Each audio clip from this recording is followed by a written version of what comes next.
आम्ही ज्यावेळी हायस्कूलला वगैरे होतो, त्यावेळी संध्याकाळ झाली 7च्या दरम्यान, की कट्ट्यावर सगळे बसत होतो. एक, एक, एक, एक मित्र सगळे गोळा होत होतो. लहानांपासून मोठे पण असायचे आणि गप्पा रंगायच्या मस्तपैकी. आणि मग ते एक अर्धा पाऊण तास झाला, घरातून हाक आली ऐकू, की मग उठायचं आणि जायचं. तोपर्यंत मस्त गप्पा, विनोद, सगळ्या वेगवेगळ्या विषयावर गप्पा, राजकीय असू दे, सामाजिक, त्यानंतर सिनेमा, क्रिकेट, सगळं असतं आणि मस्तपैकी हास्य विनोद वगैरे मजा आलेली असते आणि आजही आहे. आजही आपण बघितलं कुठेही अगदी सिटीमध्ये जावा किंवा खेड्यात जावा, सगळीकडे असं चौकात किंवा असा कट्टा असला तर तिथं बसतात मुलं, गप्पा वगैरे चालू असतात सगळं.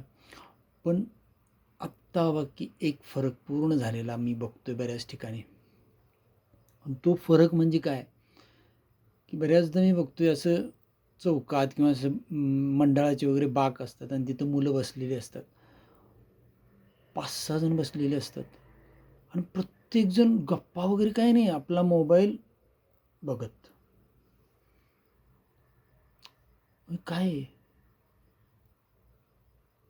गप्पा मारायच्या असतात तिथं. मुलं मुलं मिळ सगळे गप्पा, चर्चा, अमुक-तमुक सगळे मस्त मजा करायची असते आणि तुम्ही बसताय तिथं आणि आपापल्या नादात मोबाईल बघत बसताय. काय उपयोग आहे मग त्या बसण्याचा? घरी जाऊन बघा ना, मोबाईल बघू शकतोय आपण. पण ज्यावेळी तुम्ही असं कट्ट्यावर चौकात आहे, त्यावेळी मस्त गप्पा मारा, एन्जॉय करा. जेवढं आपलं टेन्शन फ्री होतोय, आपण दिवसभराचा ताणतणाव असतो तो हलका होतोय, निचरावून जातोय आणि मजा येते. त्यामुळे माझं सांगणं आहे, जी काही मुलं अशी बसत असतील, तर त्यांनी नक्की मोबाईल बंद करा आणि तिथं गप्पा मारत बसा. हे प्रत्येकानं करावं असं मला वाटतं. थँक्यू.